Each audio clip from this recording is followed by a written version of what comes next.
The Monday, July 11th, 2022 regular meeting of the Paris City Council is hereby called to order at 5:30 p.m. For the purpose of this meeting, there is a quorum of the council present. Item number 2, Mr. Gene Anderson will deliver the invocation, and the Pledge of Allegiance will be led by Mayor Pro Tem Hughes. Please rise. May we pray? Heavenly Father, as always, we are thankful for all the provision that you make for us. I know each and every day, Father, we need you for everything. We literally can't take a step or a breath, Father, without your blessing upon us. And we just ask, Father, that would continue tonight as our council meets and makes decisions for the city, that you'd give them wisdom and guidance. And Father, watch over us and protect us and help us to prosper. For we ask it in Jesus' name. Amen. Amen. I pledge allegiance to the flag of the United States of America and to the republic for which it stands, one nation, under God, indivisible, with liberty and justice for all. Please be seated. Item number 4 is presentation of the Mayor's Yard of the Month Awards. The certificates will be presented, and Ms. Julia Trigg Crawford, Chairman of the Keep Paris Beautiful Committee, will give a gift card from Home Depot for these loving gardeners in our community. And it's especially challenging when we have this kind of weather. I want to acknowledge all of the recipients for doing such a good job.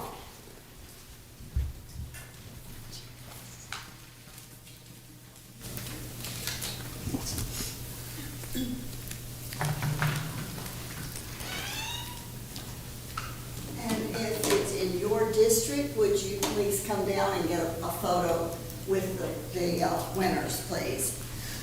First one is, these are big. Trevor and Ashley Norwood and their assistant gardeners.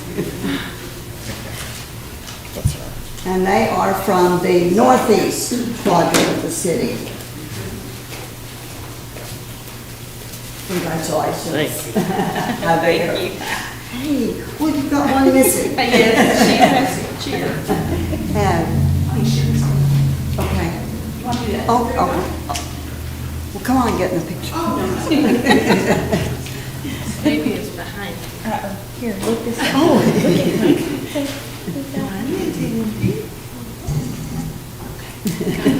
Thank you all.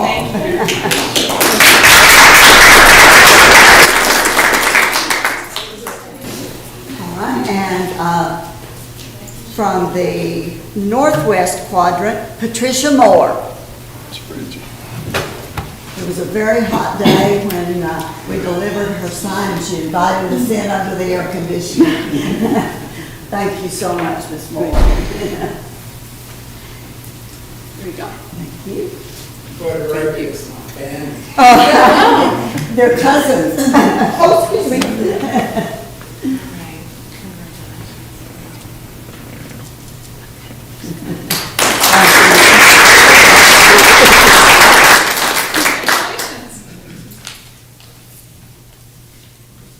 And when we walked onto this property, it's like you're in a resort. And this is the southwest quadrant? Okay. And Mr. George Tabangora.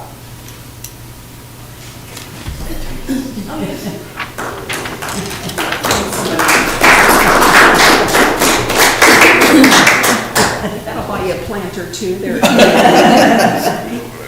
And he does all the work himself. I've got 2 cameras here, so let me get the first one.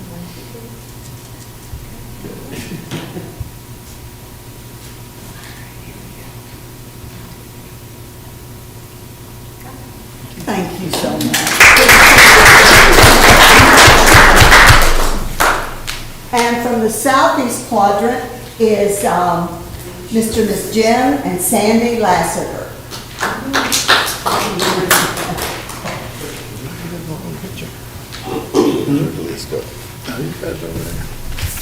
This last one. Yeah, I want to keep the camera going. Oh, this over here? Yeah, okay. Yeah. Make sure I won't go right on.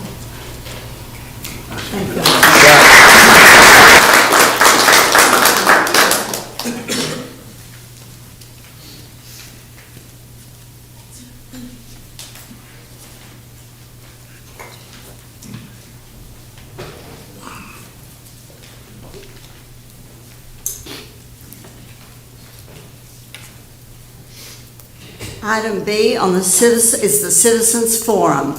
Persons desiring to address the council must limit their presentation to no more than 2 minutes. Unless an item is posted on the agenda, the Texas Open Meetings Act prohibits the council from responding to any comments other than to refer the matter to a future agenda, to an existing policy, or to a staff person with specific factual information. Claims against the city, council members, or employees, as well as individual personal appeals, are not appropriate for Citizens Forum. If necessary, the City Council may convene into executive session under Chapter 551 of the Texas Government Code regarding any item on this agenda. The public forum is now open. If there's anyone who wishes to address the council, please come forward and state your name and address for the record.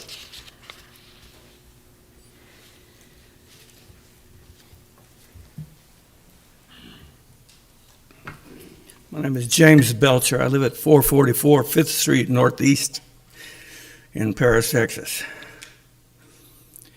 I want to talk for a minute about our city, the Parks Department, and garbage.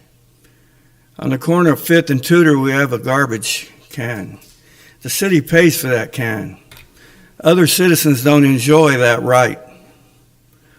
That can's paid for out of duress by the Parks Department in the city. People can't call up and get a free trash can. Cheryl Rabb owns that corner, and she's been involved with law enforcement and executive positions for a very long time. Her dad did a lot for this community. His name was Clovis Graves. She's an executor of the estate. I pulled the wheel several years ago. You know, the problem with 5th and Tudor is garbage. People come down there and they want to leave their garbage and expect the city to clean it up. I know one 4th of July, Derek Hughes reached in his pocket to clean the mess up. You know, the loud music, that just goes by, it's over in a second. But the garbage seems to stay, you know. And people get wrote up for furniture that's supposed to be in the house, on their porch, or something in their driveway. How about let's writen up these properties for this beer cans and all other sorts of trash all the time, instead of some big items. And these property owners that are absent, let's make them subject to some of this code enforcement. Make them responsible for their property, instead of overworking the police department and everybody else. The Parks Department, I know she's had several opportunities to sell that property over the years, but she gets it taken care of by the city of Paris for free. And now I see our law enforcement having to spend more resources down there. Mr. Belcher, your 2 minutes is up. I'll give you a few seconds to wrap up. I appreciate your time. Thank you, Mr. Belcher. Anyone else wishing to address the council? Seeing none, the Citizens Forum is now closed. Next item is the consent agenda. Items on the consent agenda are approved by a single action of the council, with such approval applicable to all items appearing on the consent agenda. A council member may request any item to be removed from the consent agenda and considered as a separate item. Does any member wish to remove an item from the agenda for discussion? If not, is there a motion to approve all items on the consent agenda? So moved. Motion, is there a second? Second. A motion and a second. All in favor, please say aye. Aye. All opposed, say no. Motion carries 6-0. Item number 5, item number 9, Discuss and act on a resolution approving amendments to the Paris Economic Development Corporation's bylaws. Staff, is there a presentation, please? Ms. Hammond, Executive Director of the EDC. Good evening, Mayor Pro Tem, members of council. Yes, Maureen Hammond with the Paris EDC, here to present amendment to the PEDC bylaws. I do not have a fancy presentation for you. What I thought I'd do is walk through the memo that accompanied the red line version of bylaws in your packets. Before we get started, I thought I'd give some background. About 2 years ago, actually, I started 2 years ago, and at that time, the board and I looked at several different goals and objectives we wanted to tackle in the years moving forward. Aside from our core economic development activities, we identified the need to look at some of our internal documents, guiding policies. Many of them had not been reviewed in over 5 years. Last year, Chairman Josh Bray appointed a policy review committee, and in that committee, we had 3 members agreed to serve on that committee, so Dr. Hashmi, Mark Homer, and Eric Roddy. And so I just want to thank Mark Homer for being here tonight. It is not the most fun committee to serve on, but it is absolutely an important one. So just want to take a minute to acknowledge the time they've spent looking at these documents. We did start with the bylaws because it is such an important guiding document for the organization. And so before these bylaws can go into effect, council does need to approve these. And so just to back up a little bit, the Policy Review Committee proposed amendments to the full EDC board. The EDC board accepted and approved these bylaws April 19th. And so we are here asking for your consideration and approval tonight. And with that, I thought I would run through the memo that I had sent, starting with, does that work for everyone? And if there are questions, I'm going to send all those questions to Mr. Homer. Starting with section 4.03, general duties of the board. You'll see we struck state law and actually inserted the Development Corporation Act of 1979, Type A, Economic Development Corporation. We operate under that specific state local government code. Any questions there? Okay. Moving on to number 7. Here you'll see we have struck February 1st to make that annual report to City Council and replace that with on or before March 1st. The rationale for that just gives us more time to compile year-end data and put it into presentation form, and also work with city staff on which date makes the most sense for us to present on. So moving to section 5.01, annual meeting. You'll see here we have struck June for the EDC to hold its annual meeting and move that to July. The rationale actually refers to a later change we are proposing related to the budget, and so it'll make more sense when we get to that. Section 5.02, regular meetings. The board shall meet once each month at we struck community room in the depot building. We actually meet in council chambers and have been for a while and intend to do so for the foreseeable future. Section 5.08, attendance. We have struck 3, let me go ahead and read it so it makes sense. This is talking about regular attendance of board meetings. 3 consecutive absences may be considered as grounds for removal from the board. So we have struck 3 consecutive absences along with or other such irregular meeting attendance. We're proposing to replace that with persistent absences after counseling of the board may be considered as grounds for removal from the board pursuant to section 4.11. That just gives the board more discretion when it comes to absences, and it also identifies a mechanism for removal by the insertion of pursuant to section 4.11. Section 8.03, budget. Here it's moving the months from submitting the budget to the EDC board in June to July, and from council from July to August.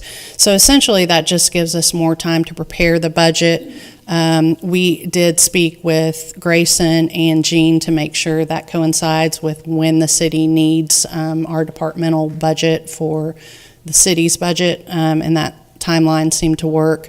It's hard to budget when you're only 6 months into your current fiscal year, so this just adds another 30 days, giving us more time to see what expenses we have coming up.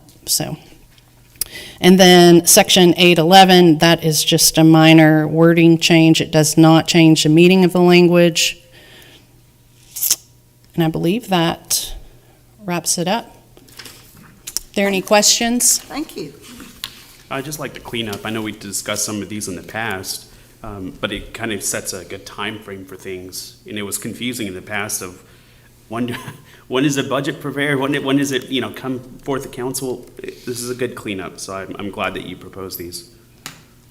Good. Thank you for your attention to details like bylaws. They're really important. And Mr. Homer, thank you and the committee you worked with. Yes, this is all their work, and I have an incredible board, so. Yeah. Any more questions? Any other questions? Yeah, on section 5.08, I know that you said it gave you it gave the board more discretion, but isn't it kind of open-ended, or? It's no more, I don't think it's any more ambiguous than the language was before. I mean, if you read it, right, 3 consecutive absences, you could attend every other meeting, Right. And Right. miss 6. So, what are your thoughts? And I'm going to let Mark. No, so this just allows the board more discretion to Yeah, take so- it case by case? Absolutely. So, and you know this, I mean, serving and volunteering takes a lot of your time. And we don't want to penalize someone because it's hard to find good leaders to volunteer on council or the EDC board. So if it allows a board to look at those instances where there might be a family issue, a medical issue. That way you're not just 3 absences and you're out. Okay. So, does that make sense? Yeah, oh, yeah. Other discussion? I'll hear a motion. So moved. I'll hear a second. Thank you. A motion and a second. All those in favor, please say aye. Aye. Those opposed, say no. Motion carries 6-0. Thank Item you number for that. 10, discuss and act on a resolution suspending the August 1st, 2022 effective date of Encore Electric Delivery Company's requested rate change to permit the city time to study the request and to establish reasonable rates, approving cooperation with the steering committee of cities served by Encore to hire legal and consulting services and to negotiate with the company and direct any necessary litigation and appeals.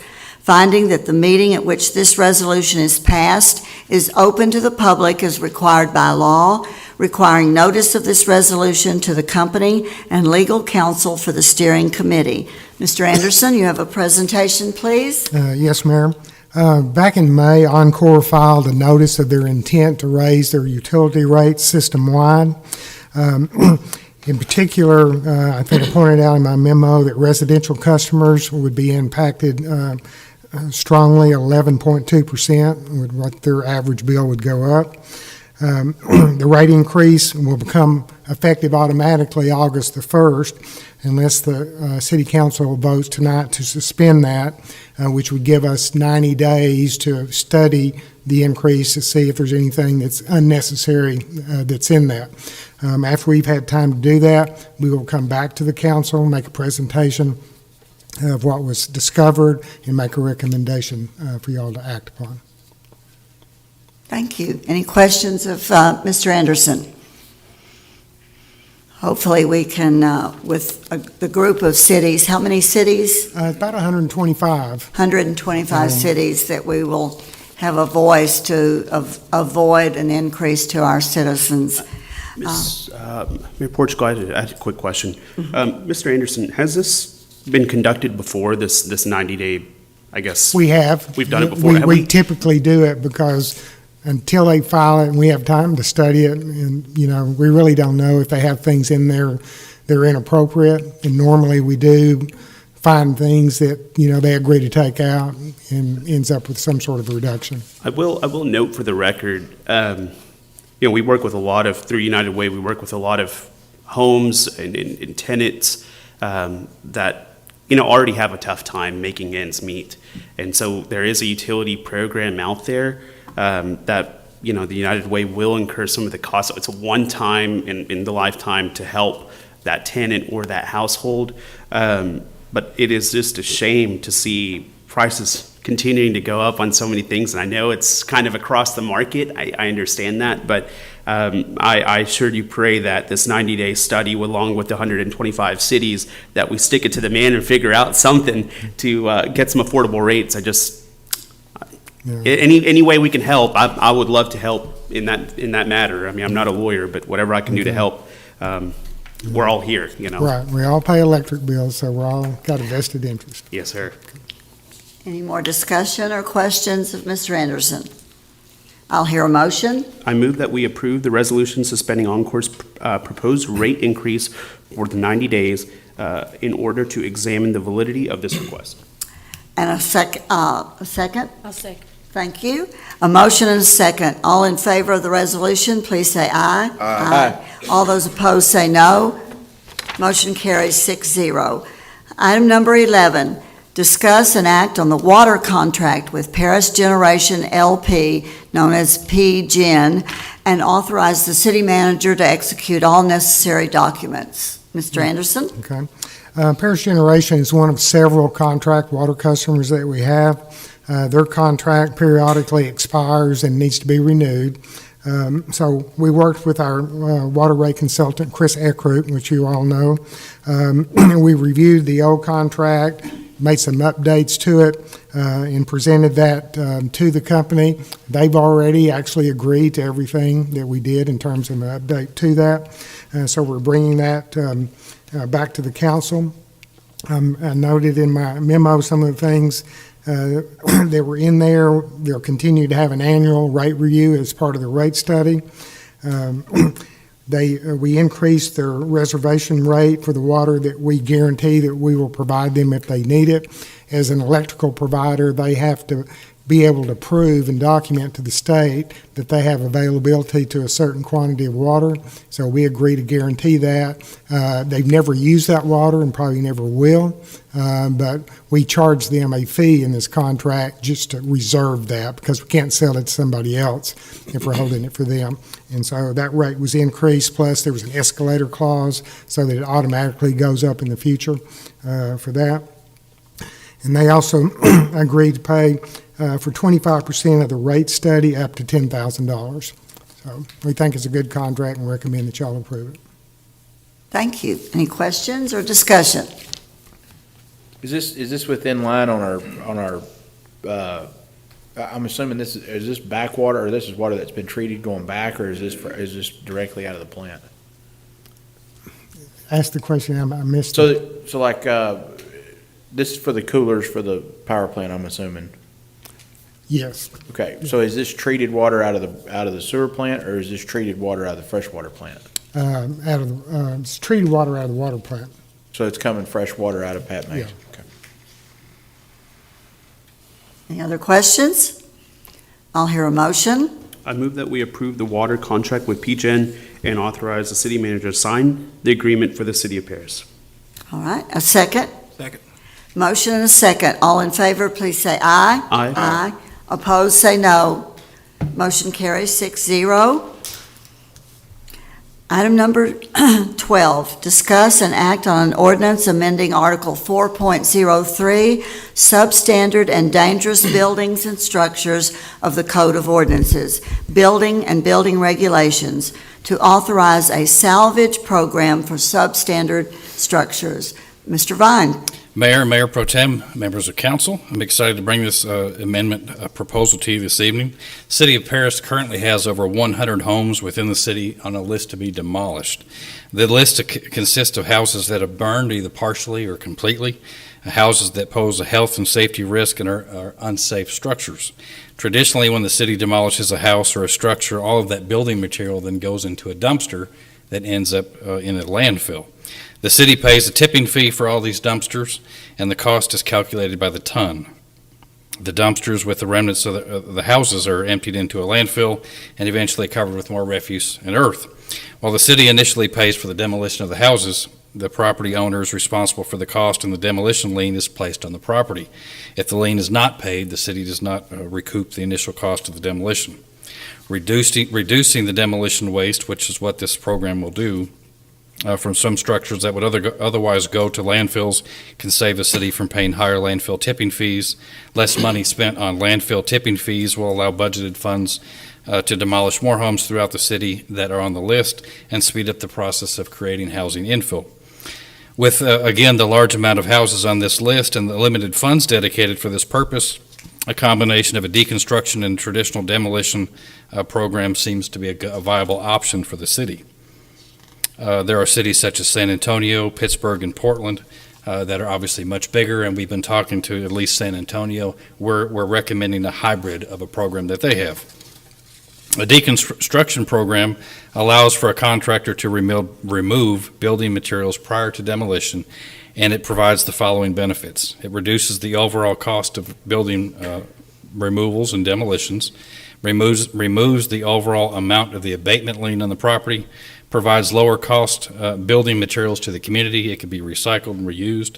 It extends the life of landfills, provides natural environment by protects the natural environment by reducing the need for the extraction of new resources, cutting down new trees, a potential for job creation and economic development. The city plans to engage professional contractors that meet insurance and program requirements to engage in the process of deconstruction on these selected homes that are on the demolition list. Not all will match. Some will be great candidates, I think. These contractors will remove any desired building materials in a strategic and safe manner in accordance with an approved plan. The contractor will then weigh the removed materials, so staff will be able to determine the amount of cost savings as well as how much material did not end up in a landfill. How this will affect the budget: a deconstruction program will reduce expenses associated with traditional building demolition and is projected to allow the budgeted funds for demolition to be stretched further. And contractors will also be required to obtain a permit prior to deconstruction, and this permit fee will be nominal, but it will cover the administrative efforts necessary to oversee the program. And the recommendation of staff is to adopt the ordinance as presented. Thank you, Mr. Vine. Questions or discussion? I had a couple of questions. I Yes. was just curious. I'm trying to understand the process a little bit better. Yes, sir. And I know, obviously, you need to do the study to understand the savings. Approximately, how much are you anticipating on the savings if we go through this process? That will depend on the house, and not to be sketchy, but a house that's been burned, we won't salvage, probably very little. Right. On a house that's in relatively decent shape, one of the contractors I talked to, he could come in, if there's a 1,500 square foot house, in 6 hours, they could remove 30 to 40% of the house. Got you. So, and right now, we're paying $19.35 per ton. An average a 1,500 square foot house weighs 102.5 tons. So there's a considerable savings to be had. Fantastic. I just have two more questions. Yes, sir. Approximately, I know you said there's about 100 houses on the roll there. Yes, sir. What is the anticipated time frame that you would see us getting to zero or close to that number? I don't have a time frame, but I can tell you this particular contract I was talking to, for a 1,500 square foot home, it would take them about 6 hours to deconstruct. If they started deconstructing at 8 in the morning, they're done at, say, 3 or 4 o'clock in the afternoon. We put the house on the ground so it's safe, so no kids go in and play in an unsafe environment. So with that, and I think as we move along, the process will speed up even further. So to answer your question, I don't have a specific date, but hopefully sooner rather than later. Sure. And I think this program would help us get to that point. sooner rather than later. Perfect. And then the last question I had was, you know, obviously with some of these savings that you would get, you can do more, right, in terms of time and funds. I know it's kind of a vague, it's hard to anticipate this, but do you know approximately how many houses you could potentially see done in a year? Would this free up a lot more time, or you know what I'm saying? I'm just trying to understand and put a number around it. Yes, sir. I think to be conservative, I think we could probably do maybe 20 to 25% more houses in the first year. That's substantial. Okay. Again, I appreciate that. we've not engaged in this yet, so that I would say that's a guess. Well, I'll say this, I mean. But that would be a just- goal. Just by reading this and kind of understanding the process, it sounds like you guys are really trying to make some moves here to save money and to make it a little bit easier for the process to demo. So I do appreciate that. That's pretty commendable. And also, as an ex-carpenter, I hate to see good material being thrown in the landfill. I hate to see that when other people could use it. Especially with the prices. Yes, absolutely. I would love to see us partner with Habitat for Humanity. I have talked to them. We are in talk. They do have a warehouse. They would be limited as to far as what they could do, just because of volunteerism. But they do have a warehouse, so we are in talks with them and also with local contractors. Thank you So for we will that. see. Yes. I think maybe architectural details, there could be hardwood that might not even be available now. So, any more questions or discussion? Yes, last week, we had a tax sale or whatever you call it. Some of the houses in that tax sale fit this criteria as well, right? Some of them have been burned a little bit or whatever. So these houses, are in your thinking, would it be after the tax sale? If they didn't sell, then you would come up and reach out to these contractors, or how would that process work? I have to defer to the city attorney, but I would think that would be prior to. Would I be correct in that? This would only apply to structures that have gone before the Building and Standards Commission and have demolition orders on them, final demolition orders. The relationship between the BSC and the tax sales, kind of one doesn't talk to the other necessarily. So there may not be anything that was on the county's tax sale that this would apply to. It just depends. It's a function of the Building Standards Commission and not the tax sales. Okay, yeah, because, I'm trying to understand all that too, which one, or do they work together? It's kind of confusing, and I'm sure it's confusing to most citizens, but, so what criteria would put these on the demolitions? What would have to happen to put these on the demolitions list? There are criteria by which the commission evaluates a house. What will happen is the city staff will bring those structures in front of the commission for consideration. Some are not so dilapidated as to require demolition, and those structures typically get repair orders. The situation with the repair order is trying to keep something from getting to the point where it needs to be demolished, and otherwise improving the property in the neighborhood.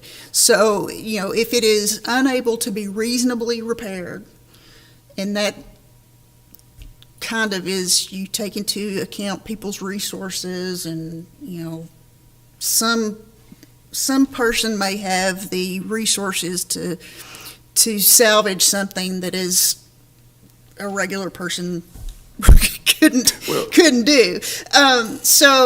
If it can't reasonably be repaired, then the commission can order it demolished. Yeah, so that led to my next question, the average Joe. So will these only be offered to contractors I know in the memorandum it said contractors with license and insurance and all correct. that. So if a Gary Savage that meet that criteria, I'm not necessarily a contractor, but if I met the criteria, how would I know about these? It said you would reach out to contractors, so how would I know about these sales? Once we further develop the plan, and what this amendment is to get us to the point where we can further develop this deconstruction plan, the plan is to reach out to the contractors or the individuals, and you would then go to the house and then present a plan. This is how I plan to deconstruct this house and do it safely. Yeah, I mean. Without that plan, and anybody can do that. Right, but how would you put that, how do you plan to put it out there to contractors? See, you said contractors, so would you just Right. reach out to local contractors that you know? Advertise. Or would you, but you do have individuals that would probably be interested in something like this that could meet that criteria. So how would we put it out there, is what I'm saying, a fair We can process. advertise through social media, we can advertise through the paper and the radio. Yeah, that's what I was And- concerned about, a fair process Yes, of yes. advertising for qualified people. One of the main things, obviously, again, we want to be consistent and fair, but we also want it to be safe, because Exactly. some of these homes, a lot of these homes are in neighborhoods, and kids may want to go in and play, and we would like to be able to deconstruct the home in the morning, level it in the afternoon, so we don't leave it standing and have somebody go in there and create an unsafe environment. So Thank you. we want it, whoever does it, be it an individual or a contractor, we want them to know that they can do it right and do it safely. And the draft ordinance merely authorizes the city to engage a contractor. Can you hear me? Did you hear what I said? Okay. It authorizes the city to engage a contractor. It doesn't require that a contractor be used for that.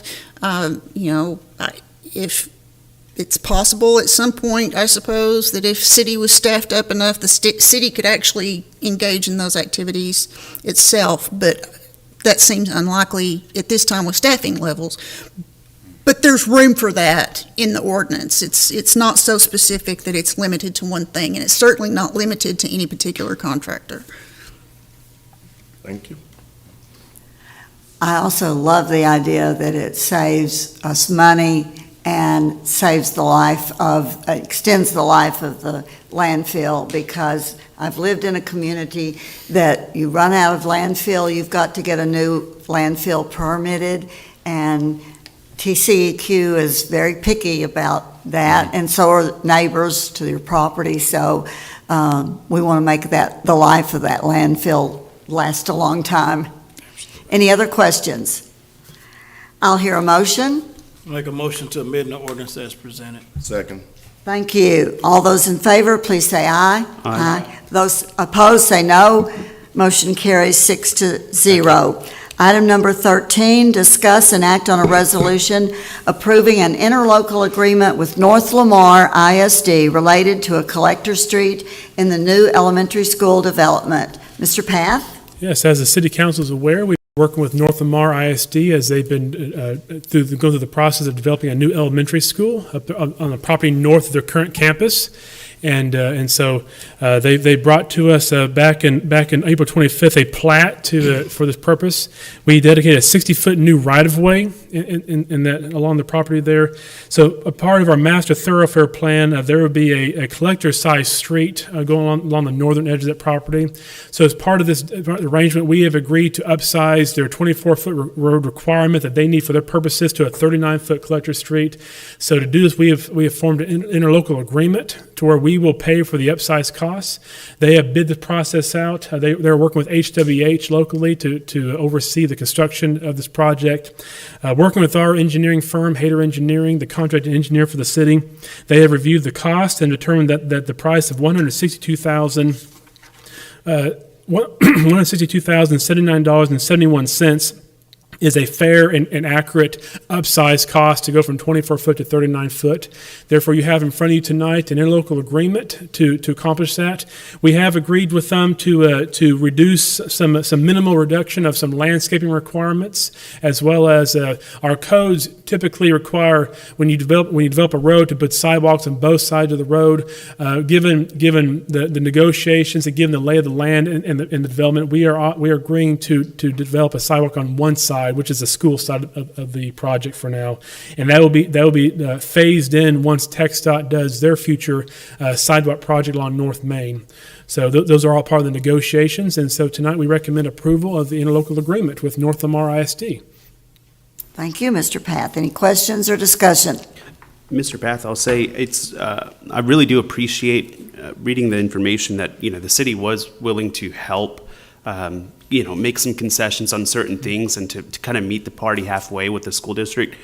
That's also commendable. I appreciate that. I know a lot of times that, folks in the community will say, well, the city's not willing to work with with developers. Well, you clearly are, and so I do appreciate that, and I just wanted to state that for the record. I try to do that from time to time, but just seeing that made sense, and I really appreciate that, so. Any further questions or discussion? All right, I'll hear a motion, please. I move that we authorize the city manager to sign the interlocal agreement with NLISD for the joint construction of a collector street. Thank you. Motion and a second. All in favor, please say aye. Aye. All those opposed, say no. Motion carries 6-0. Item number 14, convene into executive session pursuant to Section 551.071 of the Texas Government Code. Consultation with attorney to receive legal advice from the city attorney about 1, pending or contemplated litigation, and/or 2, on matters in which the duty of an attorney to her client under the Texas Disciplinary Rules of Professional Conduct of the State Bar of Texas clearly conflict with this chapter, to wit, Houchins versus City of Paris. The time is 6:10 p.m., and the city council will now convene into executive session.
Item number 15, reconvene into open session and possibly act on matters discussed in executive session. The time is 6:30 PM, and the city council is now in open session. No action was taken. Item number 16, consider and approve future events for city council and/or city staff pursuant to resolution number 2004-081. Does anyone have anything? No, ma'am. No items. Make a motion to adjourn. All right, I accept it. A second? Second. All in favor, say aye. Aye. Motion carries. We are adjourned.